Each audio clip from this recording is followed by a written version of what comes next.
You cannot join Anonymous. Anonymous is not an organization. It is not a club, a party, or even a movement. We are more than you think. We are more than anybody thinks. We are many, and you are now one of us. Welcome to Anonymous.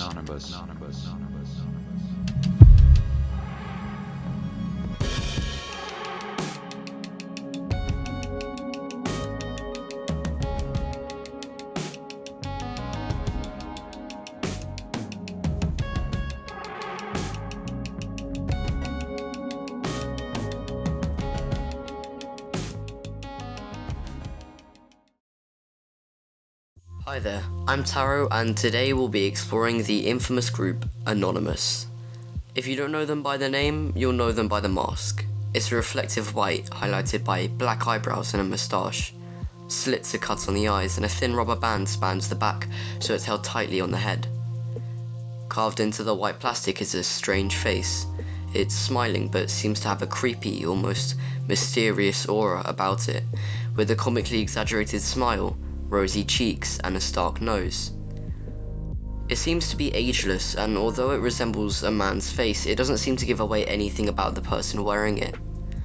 This mask, this symbol, is the literal face of Anonymous. They've adopted this mask, originally meant for Guy Fawkes Night, but later featuring in the movie V for Vendetta. No one really knows how or when Anonymous started.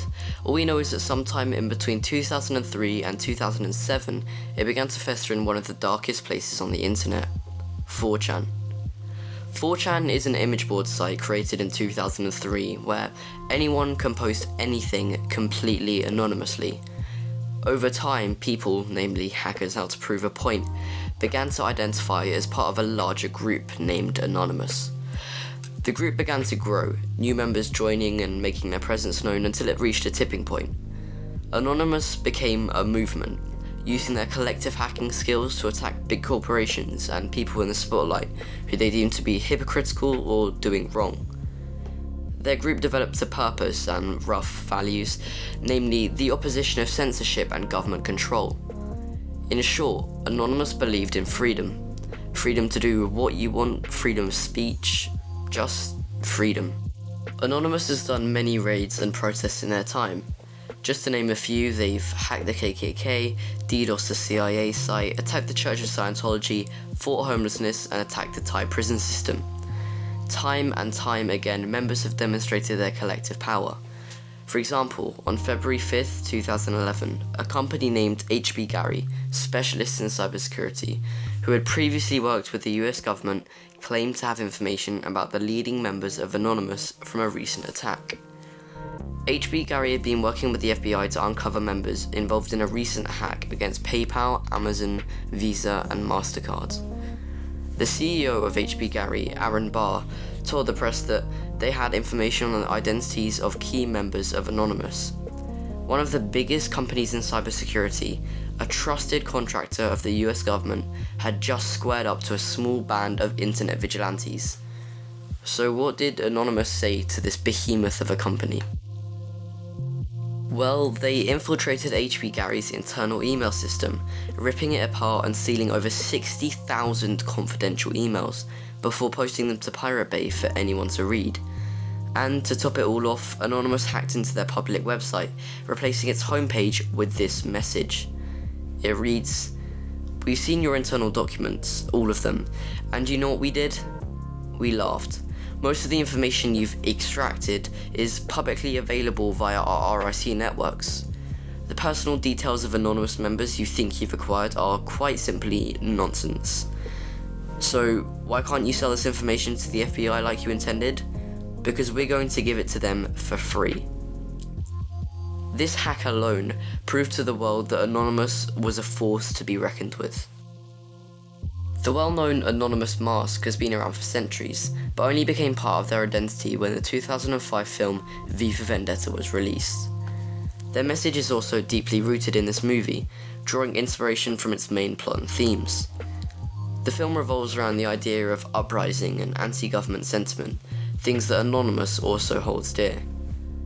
It's set in the year 2032. London is in a post-war dictatorship, ruled by corrupt Chancellor Adam Sutler.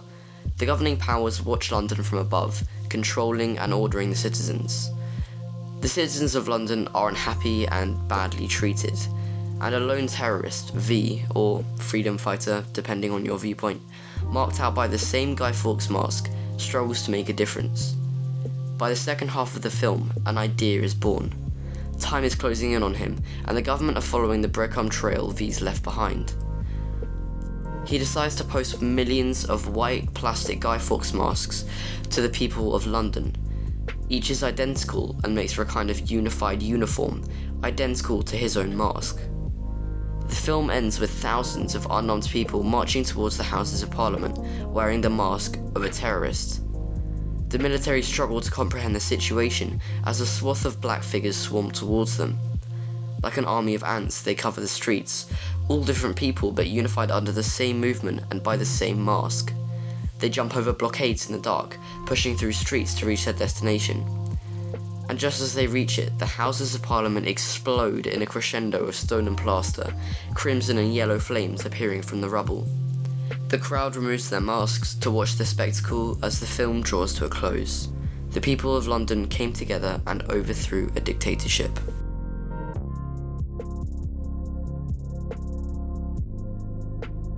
In this scenario, years of oppression were ended in just a few hours. It seems almost too easy, which begs the question, why weren't they stopped? Well, we see the guards' reaction to it all. They radio superiors asking them who to shoot. Since everyone is wearing V's mask, they have all effectively become V, the terrorist. Although they are all different, unique people, in that moment, they are all the same. They are V. The military is overwhelmed because they might be able to kill individual people, but an idea, a movement, can't be killed. Anonymous has become the face of rebellion, a symbol of protest. What started as a group of internet vigilantes has become much, much more. Anonymous has evolved into a movement, an unstoppable idea. They paved the way for movements like Extinction Rebellion. Never before had an organised protest on that scale been seen. And, like a chain of dominoes, numbers have only grown. Thousands of protests have happened worldwide in the spirit of Anonymous. Regular people have donned their masks and taken to the streets of cities and alleys of the internet to protest anything and everything. Where there isn't justice, there is simply Anonymous. There is the unrestricted power of the free citizen, the danger in the masses, the unmistakable authority of an unhappy crowd. Whether it's at London, Hong Kong, or China, the message is the same. Listen. Listen to us, the people. Listen to what we have to say. And take note.